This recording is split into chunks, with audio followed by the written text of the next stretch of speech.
Hello students, welcome to la excellence IAS academy.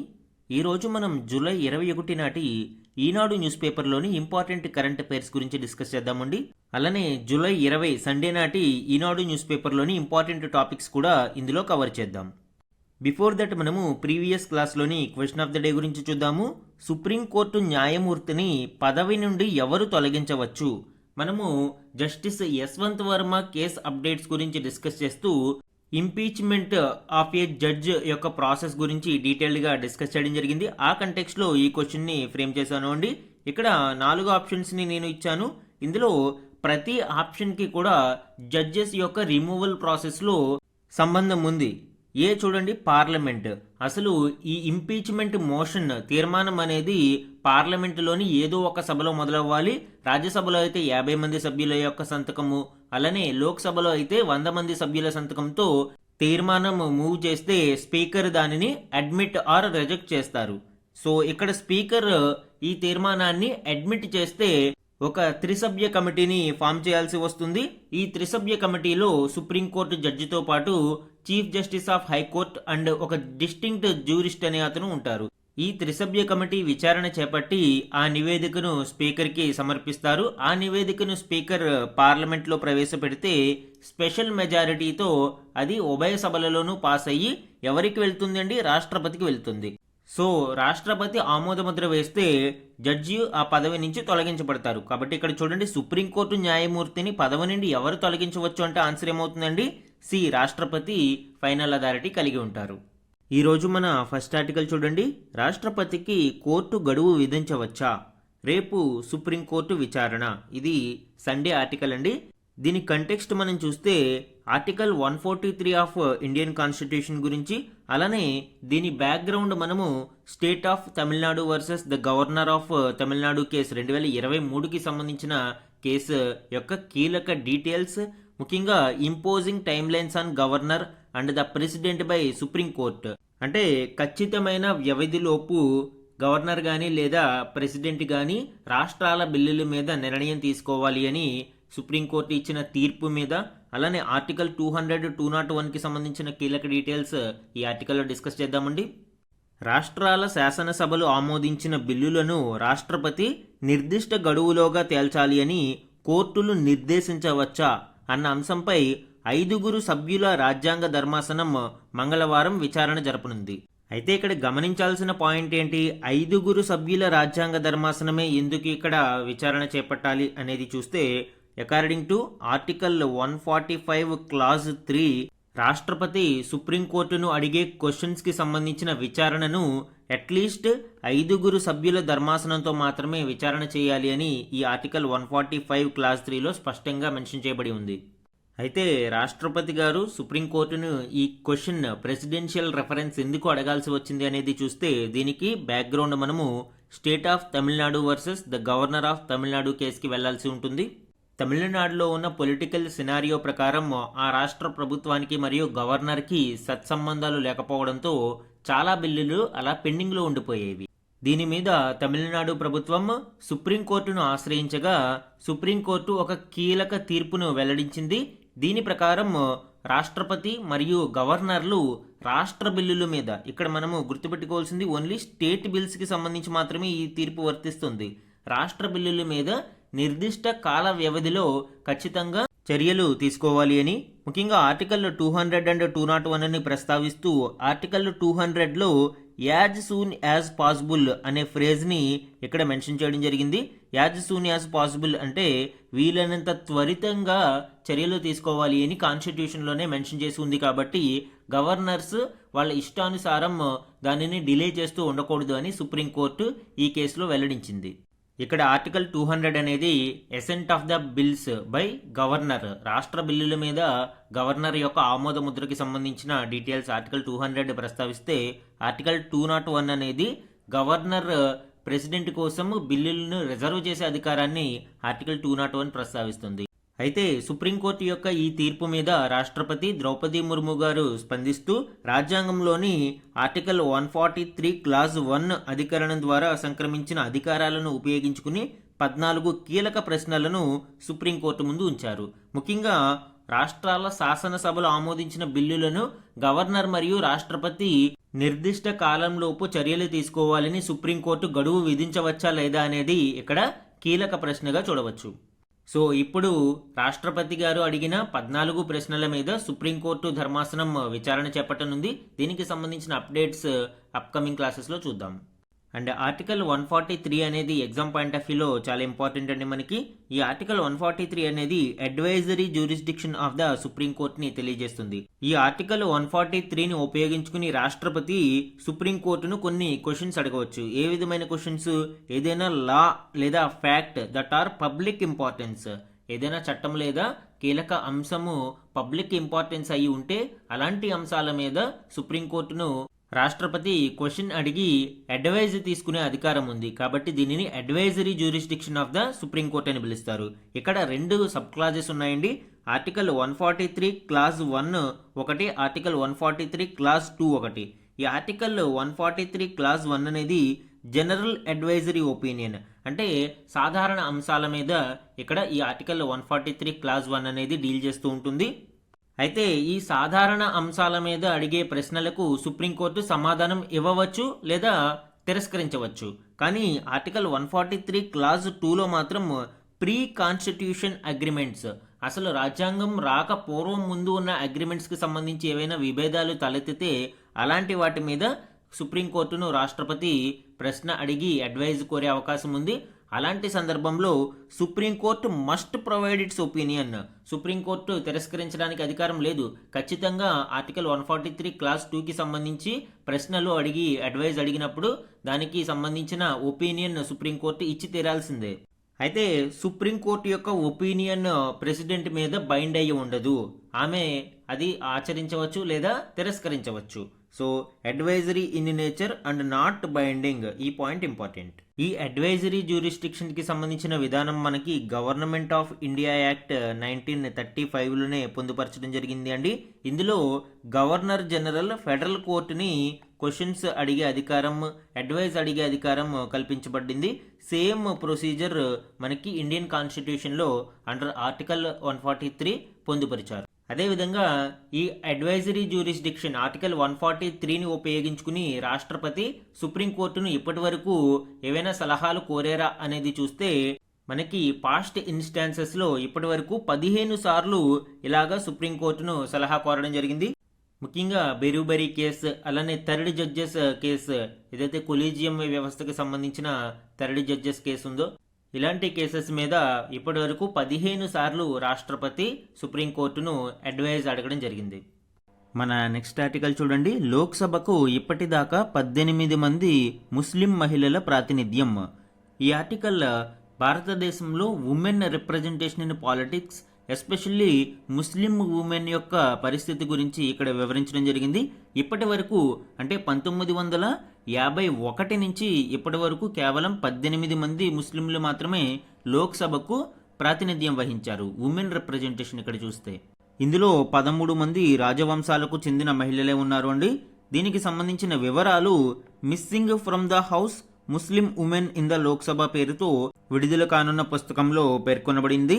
దీనికి సంబంధించిన వివరాలు చూస్తే మొత్తం దేశ జనాభాలో 7.1% ముస్లిం మహిళలు ఉన్నారు అని, కానీ పార్లమెంటులో వారి ప్రాతినిధ్యం నామమాత్రంగానే ఉంది అని ఈ పుస్తకంలో వివరించారు.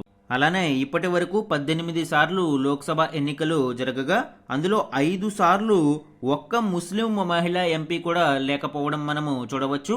ముఖ్యంగా మనము ప్రోగ్రెసివ్ స్టేట్స్ అని చెప్పుకునే దక్షిణాది రాష్ట్రాలు అయిన తెలంగాణ, ఆంధ్రప్రదేశ్, కేరళ, తమిళనాడు, కర్ణాటకల నుంచి ఇంతవరకు ఒక్క ముస్లిం మహిళ కూడా లోక్సభకు ఎన్నిక కాలేదు. అలానే women participation in politics in India మనము డీటెయిల్డ్గా చూస్తే number of women contesting in general elections అనేవి క్రమేపీ పెరుగుతూ వస్తుంది. 1957లో కేవలం 45 మంది మాత్రమే కంటెస్ట్ చేస్తే ఉమెన్, ముస్లిం ఉమెన్ మాత్రమే కాదండి, ఓవరాల్ ఉమెన్ రిప్రజెంటేషన్ ఇక్కడ చూద్దాము. 2024కి అది 797కి పెరిగింది. సో ఒక విధమైన ప్రోగ్రెసివ్ స్టెప్ ఇక్కడ మనం చూడవచ్చు. అలానే women elected to legislative bodies అనేది చాలా తక్కువగా ఉంటుంది. 1951 జనరల్ ఎలక్షన్స్లో కేవలం 22 మంది మహిళలు మాత్రమే ఎన్నిక కాబడ్డారు. ఇది సుమారు 5% మనకి ఈక్వల్గా చెప్పవచ్చు. అయితే 2024 నాటికి అది 74 మందికి పెరిగింది, 13.6%గా దీనిని చూడవచ్చు. కానీ ఇప్పటికీ ఇది చాలా చాలా లోయెస్ట్ రిప్రజెంటేషన్గా మనం చూసుకోవచ్చు. అలానే రాజ్యసభలో మనం కంపేర్ చేస్తే 1952లో 7%గా ఉన్న మహిళల రిప్రజెంటేషన్ 2023 నాటికి 13% మాత్రమే పెరిగింది అండి. ఓవరాల్గా మనం చూసినప్పుడు ఇండియన్ పార్లమెంటులో మహిళల యొక్క ప్రాతినిధ్యం చాలా చాలా తక్కువగా ఉంది. ఫర్ ఎగ్జాంపుల్ రువాండాలో ఫీమేల్ రిప్రజెంటేషన్ హైయెస్ట్ రిప్రజెంటేషన్గా మనం చూడవచ్చు. సుమారు 63.8% మంది మహిళలు ఇక్కడ పార్లమెంట్లో ప్రాతినిధ్యం వహిస్తూ ఉన్నారు. మన దేశంలో 13 నుంచి 14% మించడం లేదు. అలానే లోకల్ సెల్ఫ్ గవర్నమెంట్లో మనం చూసినప్పుడు 73 మరియు 74వ రాజ్యాంగ సవరణల ద్వారా మహిళలకి సుమారు 33% రిజర్వేషన్స్ని కల్పించడం జరిగింది అండి. ఈ స్థానిక ప్రభుత్వాలలో ప్రస్తుతం గణాంకాలను మనం పరిశీలిస్తే 44%కి పైగా మహిళలు రిప్రజెంటేషన్ కలిగి ఉన్నారు. అయితే ఇది పూర్తి స్థాయిలో ఉందా అనేది చూస్తే భారతదేశంలో చాలా స్థానిక ప్రభుత్వాలలో మహిళల ప్రాతినిధ్యం ఉన్నా కూడా పురుషులే ఆధిపత్యం చెలాయిస్తూ ఉన్నారు. మహిళలు ప్రాతినిధ్యం వహిస్తున్న పంచాయతీలలో కూడా వారి భర్తో లేదా వారి కొడుకో వాళ్ళు అధికారం చెలాయిస్తూ ఉన్నారు. వీటినే పతి పంచాయత్ సిస్టమ్ అని పిలుస్తూ ఉంటారు.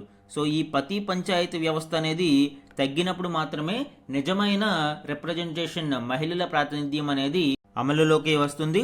అలానే రీసెంట్ డెవలప్మెంట్స్ చూస్తే అంటే మహిళల యొక్క ప్రాతినిధ్యం పెంచడానికి భారత ప్రభుత్వం ఉమెన్ రిజర్వేషన్ బిల్ని తీసుకువచ్చింది. దీని ద్వారా 33% సీట్లని లోక్సభ మరియు స్టేట్ అసెంబ్లీ ఎలక్షన్స్లో మహిళలకు కేటాయించడానికి 106వ రాజ్యాంగ సవరణని తీసుకువచ్చారు. అయితే సెన్సస్ ప్రక్రియ పూర్తి అయిన తరువాత వచ్చే ఎలక్షన్స్లో దీనిని అమలు చేయనున్నారు అండి.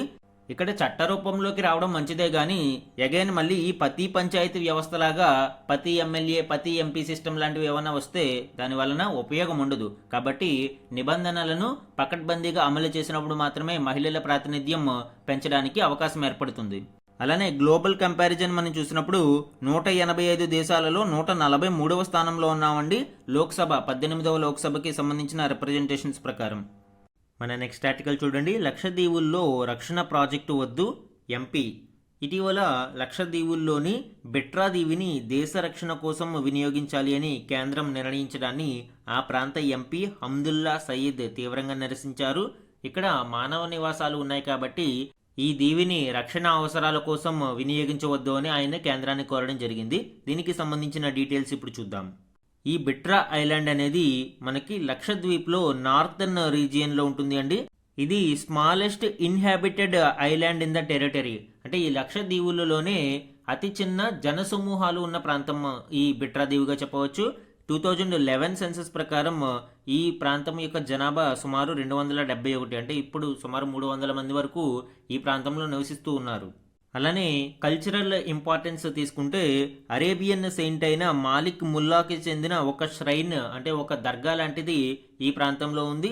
సో ఇది ఒక పిలిగ్రిమేజ్ సైట్గా కూడా అభివృద్ధి చెందుతూ ఉంది. అదేవిధంగా క్లైమేటిక్ కండిషన్స్ మనం చూసినప్పుడు టెంపరేచర్ సుమారు 25 డిగ్రీల నుంచి 35 డిగ్రీల మధ్యలో ఉంటుంది. And humidity 70 to 76% most of the year మనకి ఈ రేంజ్లో ఉంటుంది. అనేక సముద్ర పక్షులకి ఈ ప్రాంతం బ్రీడింగ్ గ్రౌండ్గా కూడా ఉంది. ఇప్పుడు కేంద్ర ప్రభుత్వం ఈ ప్రాంతంలో నేవీ కోసం ఒక నేవల్ బేస్ని ఏర్పాటు చేయడానికి ప్రయత్నాలు ప్రారంభించింది. దీనికి సంబంధించిన భూసేకరణ ప్రక్రియ కూడా ఇప్పుడు మొదలవబోతుంది. ఈ బిట్రా దీవి అనేది లక్షద్వీప్లో 3వ నేవల్ బేస్గా మారనుంది అండి. ఆల్రెడీ మనకి 2 నేవల్ బేస్లు ఇక్కడ ఉన్నాయి. ఒకటి ఐఎన్ఎస్ జటాయు. ఈ ఐఎన్ఎస్ జటాయు అనేది మినికాయ్ ఐలాండ్లో ఉంది అండి. లక్షద్వీప్లోని మినికాయ్ ఐలాండ్లో ఈ ఐఎన్ఎస్ జటాయు ఉంది. ఇంకొకటి ఐఎన్ఎస్ ద్వీప్ రక్షక్. ఈ ఐఎన్ఎస్ ద్వీప్ రక్షక్ అనేది లక్షద్వీప్ క్యాపిటల్ అయిన కవరత్తిలో ఉంది. సో ఈ విధంగా ఆల్రెడీ 2 నేవల్ బేస్లు ఈ ప్రాంతంలో భారత నౌకాదళానికి సేవలు అందిస్తున్నాయి. ఇప్పుడు 3వ నేవల్ బేస్గా ఈ బిట్రా ఐలాండ్ సేవలు అందించనుంది. మన నెక్స్ట్ ఆర్టికల్ చూడండి. టిబెట్లో బ్రహ్మపుత్రపై ప్రపంచంలోనే అతిపెద్ద ప్రాజెక్టు నిర్మాణ పనులకు చైనా శ్రీకారం. బ్రహ్మపుత్ర నదిపై టిబెట్ అటానమస్ రీజియన్లో చైనా ఒక భారీ జల విద్యుత్ ప్రాజెక్టును నిర్మించడానికి ప్రణాళికలు రూపొందిస్తూ ఉంది. దీనికి సంబంధించిన నిర్మాణ పనులను ఇప్పటికే చైనా శ్రీకారం చుట్టింది. ఈ ప్రాజెక్టు విలువ సుమారు 16,708 కోట్ల డాలర్లు, భారత కరెన్సీలో 14 లక్షల కోట్లతో దీనిని నిర్మిస్తూ ఉన్నారు. భారతదేశానికి అతి సమీపంలో గ్రేట్ బెండ్ అనే ప్రాంతంలో ఇక్కడ ఒక టర్న్ అనేది తీసుకుంటుంది అండి. ఈ గ్రేట్ బెండ్కి దగ్గరలో చైనా ఇప్పుడు ఈ ప్రాజెక్టును నిర్మించడానికి సన్నాహాలు ప్రారంభించింది. ఈ ప్రాజెక్టు యొక్క కెపాసిటీ సుమారు 60 గిగావాట్ల వరకు ఉంటుంది. అంటే ఇప్పటి వరకు ప్రపంచంలోనే ఉన్న అతిపెద్ద డ్యామ్ ఏదైతే ఉందో 3 గార్జెస్ డ్యామ్ చైనాలో ఉంది. దీనికి 3 రెట్లు అత్యధిక కెపాసిటీని ఈ మెడాగ్ ప్రాజెక్ట్ అనేది కలిగి ఉంది. ఈ ప్రాజెక్టు ద్వారా సుమారు 300 బిలియన్ కిలోవాట్ అవర్ అంటే సుమారు 30,000 కోట్ల కిలోవాట్ గంటల విద్యుత్తును ఉత్పత్తి చేస్తుంది అని ఒక అంచనా. ఇది యాన్యువల్ ప్రొడక్షన్ ఎస్టిమేషన్ అండి. అంటే ప్రతి ఏటా 300 బిలియన్ కిలోవాట్ అవర్ విద్యుత్తుని దీని ద్వారా ఉత్పత్తి చేయవచ్చు అని ఒక ప్రాథమిక అంచనాగా మనం చూడవచ్చు. అయితే ఈ ప్రాజెక్టు మీద భారతదేశం కొన్ని అభ్యంతరాలని వ్యక్తపరుస్తుంది. ముఖ్యంగా దీని ద్వారా ఆల్టరేషన్ ఆఫ్ వాటర్ ఫ్లో, ఇంత భారీ ప్రాజెక్టు వలన బ్రహ్మపుత్ర నదిలో వచ్చే వాటర్ ఫ్లో అనేది హెచ్చుతగ్గులకు గురి అవుతూ ఉంటుంది. దీని ద్వారా అధిక నీరుని కిందకు వదిలితే వరదలు లాంటివి సంభవించవచ్చు, లేదా ఆనకట్టలో నీటిని నిల్వ చేసేస్తే క్రింద ఇండియా మరియు Brahmaputra repairing countries like Bangladesh లాంటి వాటికి అసలు నీరు దొరికే అవకాశం ఉండకపోవచ్చు అని కొన్ని అభ్యంతరాలని భారతదేశం వ్యక్తం చేసింది. అలానే ఎకలాజికల్ డిస్రప్షన్స్ ఈ ప్రాంతంలో గురి అయ్యే అవకాశం ఉంది. దీని ద్వారా ముఖ్యంగా వాటర్ ఫ్లో దెబ్బతినడం వలన ఈ ప్రాంతంలోని ఆక్వా ఎకోసిస్టమ్ దెబ్బతినే ప్రమాదం ఉంది అని, ముఖ్యంగా rich biodiversity places like Kaziranga national park లాంటివి ప్రమాదంలో పడతాయి అని భారతదేశం అభ్యంతరాలు వ్యక్తం చేసింది. మన నెక్స్ట్ ఆర్టికల్ చూడండి. 2035 నాటికి భారత్కు సొంత అంతరిక్ష కేంద్రం, రోదసి యాత్రలో పెను ముప్పును తప్పించాం, ISRO chairman doctor V Narayanan. ఇటీవలి ఒక స్నాతకోత్సవంలో పాల్గొన్న ISRO chairman doctor V Narayanan గారు ఇస్రోకి సంబంధించి అలానే యాక్సియం 4 మిషన్కి సంబంధించి కొన్ని కీలక సమాచారాన్ని అందించడం జరిగింది అండి. దీనికి సంబంధించిన డీటెయిల్స్ ఇప్పుడు చూద్దాం. 2035 నాటికి భారతదేశం స్వంతంగా తను ఒక అంతరిక్ష కేంద్రాన్ని ఏర్పాటు చేసుకున్నది అని ఇస్రో చైర్మన్ వెల్లడించారు అండి. భారతీయ అంతరిక్ష కేంద్ర అనే పేరుతో దీనిని లాంచ్ చేయబోతున్నారు. 2035 నాటికి ఈ ప్రక్రియ పూర్తి కానుంది. వివిధ దశలలో దీనిని లోయర్ ఎర్త్ ఆర్బిట్లో ప్రవేశపెట్టడానికి ప్రయత్నాలు జరుగుతూ ఉన్నాయి. అలానే 2040 నాటికి మనిషిని చంద్రుడిపైకి పంపి తిరిగి భూమికి తీసుకువస్తాము అని, ఇందుకోసం 40 అంతస్తుల ఎత్తుకు సమానమైన ఎత్తు ఉండే భారీ రాకెట్ను నిర్మిస్తున్నట్లు ఆయన వెల్లడించారు. ఇవన్నీ ఫ్యూచర్ మిషన్స్కి సంబంధించిన వివరాలు. ఇటీవల సక్సెస్ఫుల్గా అంతరిక్ష కేంద్రానికి వెళ్ళి భూమికి తిరిగి వచ్చిన యాక్సియం 4 మిషన్కి సంబంధించిన ఒక అప్డేట్ని కూడా ఆయన ఇవ్వడం జరిగింది అండి. దీనికి సంబంధించి ముందు వాయిదా పడుతూ వచ్చింది. అయితే సమస్యను గుర్తించిన తర్వాత కూడా దానిని పరిష్కరించకుండా ప్రయోగాన్ని చేపట్టడానికి అమెరికా సంస్థ యాక్సియం స్పేస్ ప్రయత్నించగా భారతదేశం తాము వైదొలుగుతాము అని ఇక్కడ హెచ్చరించడంతో అప్పుడు వాళ్ళు వాయిదా వేసినట్లు, లేకపోతే పెను ప్రమాదం జరిగి ఉండేది, వ్యోమగాముల ప్రాణాలు కూడా ఇబ్బందుల్లో పడేవి అని ఆయన వ్యాఖ్యానించడం ఇక్కడ గమనార్హం. అలానే ఇప్పటి వరకు ఇస్రో 131 ఉపగ్రహాలను పంపినట్లు, అలానే చంద్రుడిపై ఉన్న కెమెరాలలో అత్యుత్తమమైన కెమెరా భారతదేశానికి చెందినదే అని ఆయన వివరించారు. సో ఈ విధంగా ఇస్రో రోజురోజుకి చెందుతున్న అభివృద్ధికి సంబంధించిన వివరాలను, అలానే ఫ్యూచరిస్టిక్ ప్రాజెక్ట్స్కి సంబంధించిన వివరాలను ఆయన ఈ స్నాతకోత్సవంలో వెల్లడించారు. మన నెక్స్ట్ ఆర్టికల్ చూడండి. ఈ నెలాఖరులో నైజార్ ప్రయోగం, ప్రకృతి వైపరీత్యాలపై నిశిత పరిశీలన. ఈ ఆర్టికల్ నాసా మరియు ఇస్రోకి సంబంధించిన ఒక joint mission NISAR, NASA ISRO synthetic aperture radar అనే ఒక మిషన్ గురించి ఇక్కడ డీటెయిల్స్ ఇవ్వడం జరిగింది అండి. దీనిలోని కీ హైలైట్స్ ఇప్పుడు చూద్దాం. భారత్ మరియు అమెరికాలకి సంబంధించిన ఈ సంయుక్త ఉపగ్రహం భూమి మీద 1 సెంటీమీటర్ కంటే తక్కువ వైశాల్యాన్ని కూడా హై రెజల్యూషన్తో చిత్రాలను అంటే ఫోటోలను తీయగలిగే సామర్థ్యం కలిగి ఉంది. దీని ద్వారా భూ ఉపరితల మార్పులకు కారణాలను కనుగొనవచ్చు అని శాస్త్రవేత్తలు భావిస్తున్నారు. అసలు ఈ సింథటిక్ అపరేచర్ రాడార్ అంటేనే ఒక స్మాల్ యాంటీనా ద్వారా లార్జ్ ఏరియాని హై రెజల్యూషన్తో ఫోటోలు తీయగలిగే సామర్థ్యం కలిగి ఉండడం. సో ఈ ఉపగ్రహం ఇప్పుడు అత్యంత రెజల్యూషన్స్తో ఖచ్చితమైన ఫోటోలను తీసి మనకి పంపించే అవకాశం ఉంది. దీనిని భారతదేశానికి చెందిన GSLV F-16 రాకెట్ ద్వారా ప్రయోగించనున్నారు అండి. ఈ ఉపగ్రహం వ్యవసాయం, వరద ప్రాంతాలు, అటవీ ప్రాంతాలు, వాతావరణ మార్పులపై ముఖ్యమైన సమాచారాన్ని అందిస్తుంది. అలానే డిజాస్టర్ మేనేజ్మెంట్ లో కూడా ఇది కీలక పాత్ర పోషించనుంది. ముఖ్యంగా భూకంపాలు, అగ్నిపర్వత విస్ఫోటాలు, కొండ చర్యలు విరిగిపడడం, వరదలు, భూమి కుంగిపోవడం వంటి ప్రకృతి వైపరీత్యాలను పర్యవేక్షించడంలో మరియు అర్థం చేసుకోవడంలో శాస్త్రవేత్తలకు ఇది సహాయపడుతూ ఉంటుంది. దీని కీ ఫీచర్స్ మనం చూస్తే డ్యూయల్ ఫ్రీక్వెన్సీ రాడార్.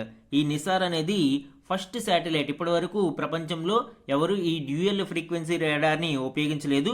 అంటే బోత్ ఎల్ బ్యాండ్ మరియు ఎస్ బ్యాండ్ ఇన్స్ట్రుమెంట్లు ఈ ప్రయోగంలో ఉపయోగించనున్నారు. అలానే ఇది ఎర్త్ అబ్జర్వేషన్, ప్రతి 12 రోజులకు ఒకసారి భూమిని ఇది ఖచ్చితంగా స్కాన్ చేస్తుంది. తద్వారా ప్రతి మార్పును పర్యవేక్షించడానికి మనకి అవకాశం ఏర్పడుతుంది. లో ఎర్త్ ఆర్బిట్లో మనము అంటే సుమారు అరౌండ్ 747 కిలోమీటర్ల ఆల్టిట్యూడ్లో సన్ సింక్రోనస్ ఆర్బిట్లో దీనిని ప్రవేశపెట్టనున్నాము. అండ్ ఇది నాసా మరియు ఇస్రోకి సంబంధించిన ఒక జాయింట్ ఆపరేషన్ అండి. ముఖ్యంగా భారతదేశం ఈ మిషన్లో లాంచ్ వెహికల్ని అందించడంతో పాటు ఈ GSLV F-16 రాకెట్తో పాటు ఎస్ బ్యాండ్ రాడార్ని ప్రొవైడ్ చేస్తుంది. కాబట్టి ఇది బోత్ నాసా మరియు ఇస్రో సంయుక్తంగా చేపట్టిన సింథటిక్ అపరేచర్ రాడార్ మిషన్గా చెప్పవచ్చు. మన నెక్స్ట్ ఆర్టికల్ చూడండి, రివ్వున రోదసిలోకి. ఈ ఆర్టికల్ ఇప్పటి వరకు ప్రపంచ దేశాలు రోదసిలోకి ప్రయోగించిన వివిధ రకాల శాటిలైట్స్, అలానే ల్యాండర్లు, స్పేస్ క్రాఫ్ట్స్కి సంబంధించిన కీలక డీటెయిల్స్ని ఇవ్వడం జరిగింది అండి. ఇది ఇటీవల ఐక్యరాజ్య సమితి కార్యాలయం 2025 నివేదికకి సంబంధించి ఔటర్ స్పేస్ అఫైర్స్కి సంబంధించిన నివేదిక. ఈ నివేదిక ప్రకారం గడిచిన 6 దశాబ్దాలలో ప్రపంచవ్యాప్తంగా ఈ స్పేస్ క్రాఫ్ట్స్ కావచ్చు, ల్యాండర్స్ కావచ్చు, అలానే శాటిలైట్స్ కావచ్చు, ఇవన్నీ కలిపి 20,300కు చేరాయి. అందులో ఏ దేశాలు ఎన్ని పంపించాయి అనేది ఇక్కడ గణాంకాలు చూద్దాం.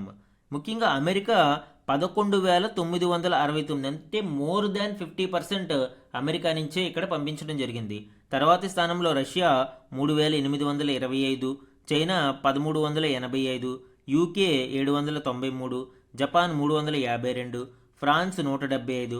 అండ్ భారతదేశం విషయానికి వస్తే ఇండియా 155, జర్మనీ 132, యూరోపియన్ స్పేస్ ఏజెన్సీ మొత్తం కలిపి 109. సో ఈ విధంగా వివిధ దేశాల యొక్క వాటాని ఇక్కడ చూడవచ్చు. అయితే ఇటీవల ఒక సమస్య ప్రపంచ దేశాలను వేధిస్తూ ఉంది. ముఖ్యంగా స్పేస్ డెబ్రిస్ అనే కాన్సెప్ట్ని వినే ఉంటారు. దీన్నే కెస్లార్ సిండ్రోమ్గా అభివర్ణిస్తారు. ఈ కెస్లార్ సిండ్రోమ్ అంటే ఏంటి అండి? ఏదైనా ఒక స్పేస్ డెబ్రిస్ యొక్క పార్ట్ ఇంకొక లైవ్ శాటిలైట్కి కానీ లేదా ఏదైనా ఈ స్పేస్ క్రాఫ్ట్కి కానీ తగిలి అది ముక్కలయ్యి ఆ ముక్కలు మళ్ళీ మరొక శాటిలైట్ని ఢీకొని ఇలాగ మొత్తం అంతరిక్షంలో ఉన్న ఉపగ్రహ వ్యవస్థ కావచ్చు, ఈ సిస్టమ్ అంతా కూడా మొత్తం చెల్లా చెదురయ్యే ప్రమాదం ఉంది. దీనినే కెస్లార్ సిండ్రోమ్ అంటారు. సో ఇప్పుడు స్పేస్ డెబ్రిస్ని వివిధ దేశాలు కలెక్ట్ చేసుకునే విధంగాను, అంటే అక్కడి నుంచి తిరిగి భూమికి తెప్పించే విధంగాను, లేదా రీయూజబుల్ లాంచ్ వెహికల్స్ లాంటి నూతన సాంకేతికతల ద్వారా అంతరిక్షంలోకి ఈ డెబ్రిస్ని తగ్గించే విధంగా ప్రయత్నాలు చేస్తూ ఉన్నారు. మన నెక్స్ట్ ఆర్టికల్ చూడండి, G7ను దాటిన బ్రిక్స్. ఇక్కడ బ్రిక్స్ మరియు G7 కూటమికి సంబంధించిన గణాంకాలు మరియు రెండిటి మధ్య ఉన్న భేదాలని వివరించడం జరిగింది.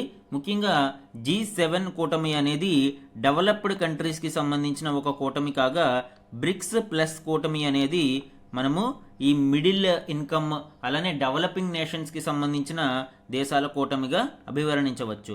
సో ఈ డెవలపింగ్ నేషన్స్ యొక్క బ్రిక్స్ ప్లస్ కూటమి ఇటీవలి కాలంలో ఈ G7 కూటమిని అనేక గణాంకాలలో దాటి ముందుకు వెళ్ళింది.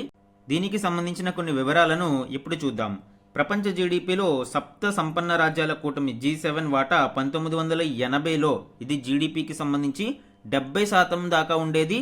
కాలక్రమంలో చైనా, భారత్ వంటి దేశాలు ఆర్థికాభివృద్ధిలో పురోగమించడంతో 2000 సంవత్సరానికి ఈ G7 కూటమి వాటా ప్రపంచ జీడిపిలో 43% తగ్గింది. 2000వ సంవత్సరంలోనే మనము ఆ దేశాల యొక్క కంపారిజన్ చూసినప్పుడు ప్రపంచ జీడిపిలో బ్రిక్స్ వాటా 21.3% ఉంటే కాలక్రమంలో అది మరింత పెరుగుతూ G7ను అధిగమించింది. ప్రస్తుతం ప్రపంచ జీడిపిలో గడిచిన 7 ఏళ్లలో G7 మరియు బ్రిక్స్ ప్లస్ కూటమి యొక్క దేశాల వాటాలలో వచ్చిన మార్పులను మనం పరిశీలిస్తే 2017లో ప్రపంచ జీడిపిలో G7 దేశాల కూటమి వాటా 32.3%గా ఉండగా బ్రిక్స్ 31.77%గా ఉంది. 2018లో 31.84, బ్రిక్స్ ఇక్కడ G7ని దాటి 32.33గా చేరింది. 2019లో 31.5గా G7 ఉంటే 32.83గా బ్రిక్స్ ఉంది. ఇలా కాలక్రమంలో మనం చూస్తే 2023లో 30.05%తో G7 ఉండగా 34.92%తో బ్రిక్స్ ప్లస్ కూటమి అనేది ఉంది. 2024లో G7 29.64%కి ప్రపంచ జీడిపిలో వాటాకి పడిపోతే బ్రిక్స్ మాత్రం 35.43%తో G7ని అధిగమించడం మనం చూడవచ్చు. ఈ విధంగా బ్రిక్స్ మరియు G7 కూటమికి సంబంధించి ప్రపంచ జీడిపిలో ఈ కూటమిలకు సంబంధించిన గణాంకాలను మనము ఇక్కడ పరిశీలించవచ్చండి. ఈరోజు ఈనాడు న్యూస్ పేపర్లోని ఇంపార్టెంట్ వన్ లైనర్ కరెంట్ అఫైర్స్ని మనం చూస్తే ఆపదలో చిక్కుకునే జలాంతర్గాములను రక్షించడానికి ఆధునిక పరిజ్ఞానంతో నిర్మించిన ఐఎన్ఎస్ నిస్తార్ నౌకను రక్షణ శాఖ సహాయ మంత్రి ఇటీవల విశాఖపట్నం నేవల్ డాక్యార్డ్లో జాతికి అంకితం చేశారు. దీనికి సంబంధించిన డీటెయిల్స్ మనం చూసామండి. ఇది ఒక డైవింగ్ సపోర్ట్ వెజల్. దీనిని హిందుస్థాన్ షిప్ యార్డ్ లిమిటెడ్ పూర్తి స్వదేశీ సాంకేతికతతో అభివృద్ధి చేసింది. సబ్మెరైన్స్ ఎప్పుడైనా ప్రమాదంలో ఉన్నా లేదా రెస్క్యూ ఆపరేషన్స్లో ఈ ఐఎన్ఎస్ నిస్తార్ సేవలు అందించనుంది అండి. ఇది 10,500 టన్నుల బరువు, 120 మీటర్ల పొడవును కలిగి ఉంది. దీని తయారీకి 80% పైగా స్వదేశీ పరిజ్ఞానాన్ని వినియోగించడం మనం చూడవచ్చు. నెక్స్ట్ వన్ చూడండి. ఉక్రెయిన్ ప్రధానమంత్రిగా యూలియా స్విరిడెంకో 2025 జూలై 17న నియమితులయ్యారు. దేశ ఉప ప్రధానిగా ఆర్థిక మంత్రిగా ఉన్న ఆమెను పునర్వ్యవస్థీకరణలో భాగంగా ప్రధానిగా నియమించినట్లు అధ్యక్షుడు జెలెన్స్కీ ఇటీవల ప్రకటించారు. సో ఉక్రెయిన్ యొక్క నూతన ప్రధాని నియామకం ఇక్కడ చూడవచ్చండి. ఇలాంటివి పర్సనల్ న్యూస్లో అడిగే అవకాశం ఉంది. Next one. తెలంగాణ హైకోర్టు 7వ ప్రధాన న్యాయమూర్తిగా జస్టిస్ అపరేష్ కుమార్ సింగ్ 2025 జూలై 19న ప్రమాణ స్వీకారం చేశారు. హైదరాబాద్ రాజభవన్లో జరిగిన కార్యక్రమంలో గవర్నర్ జిష్ణుదేవ్ వర్మ ప్రధాన న్యాయమూర్తిగా ఆయనతో ప్రమాణ స్వీకారం చేయించారు. ఇక్కడ 2 పాయింట్లు ఇంపార్టెంట్. ఒకటి, తెలంగాణ హైకోర్టు యొక్క 7వ ప్రధాన న్యాయమూర్తి ఎవరు? జస్టిస్ అపరేష్ కుమార్ సింగ్. అలానే హైకోర్టు న్యాయమూర్తితో ఎవరు ప్రమాణ స్వీకారం చేయిస్తారు? హైకోర్టు ప్రధాన న్యాయమూర్తితో గవర్నర్ ప్రమాణ స్వీకారం చేయిస్తారు. అదే సుప్రీంకోర్టు ప్రధాన న్యాయమూర్తి అయితే రాష్ట్రపతి ప్రమాణ స్వీకారం చేయిస్తారు. సో ఇవి పాలిటీలో ఇలాంటివి అడిగే అవకాశం ఉంది. Next important one. Battery recycling సేవల సంస్థ బ్యాటెక్స్ ఎనర్జీస్ మన దేశంలో తొలిసారిగా అరుదైన భూ అయస్కాంతాల రీసైక్లింగ్, రిఫైనింగ్ సదుపాయాలు కల్పించనుంది. దీనికోసం జర్మనీకి చెందిన రాక్ లింక్ GmbH అనే సంస్థతో ఒప్పందం కుదుర్చుకుంది. మనము ఈ రేర్ ఎర్త్ మ్యాగ్నెట్స్ కి సంబంధించి చాలా క్లాసెస్లో డిస్కషన్ చూసాము. అలానే వీటి అవసరాల కోసం మనము పూర్తిగా చైనా మీద ఆధారపడి ఉన్నాము. సుమారు 90% దిగుమతులు ఈ రేర్ ఎర్త్ మ్యాగ్నెట్స్ కి సంబంధించి చైనా అధీనంలోనే మనము దిగుమతి చేసుకుంటూ ఉన్నాం. కాబట్టి ఇప్పుడు వీటిని దేశీయంగా అభివృద్ధి చేసుకోవడం భారతదేశం యొక్క ఎస్పెషల్లీ ఎలక్ట్రానిక్ వెహికల్స్ ఇండస్ట్రీ అలానే రెన్యూవబుల్ ఎనర్జీ ఇండస్ట్రీకి చాలా చాలా కీలకం. ఈరోజు మన క్వశ్చన్ ఆఫ్ ద డే గురించి చూడండి. సుప్రీంకోర్టు సలహా అధికార పరిధికి సంబంధించి ఈ క్రింది ప్రకటనలను పరిగణించండి. Advisory jurisdiction of supreme court.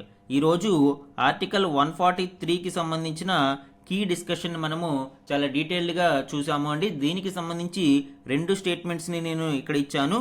ఇక్కడ statement 1, 2 A and B and typo mistake అది. సో ఈ స్టేట్మెంట్స్ని పరిశీలించి ఈ క్వశ్చన్కి కరెక్ట్ ఆన్సర్ని కమెంట్ సెక్షన్లో కమెంట్ చేయండి. ఇది ఈరోజు ఈనాడు న్యూస్ పేపర్లోని ఇంపార్టెంట్ కరెంట్ అఫైర్స్ మీద daily analysis. Thank you for watching.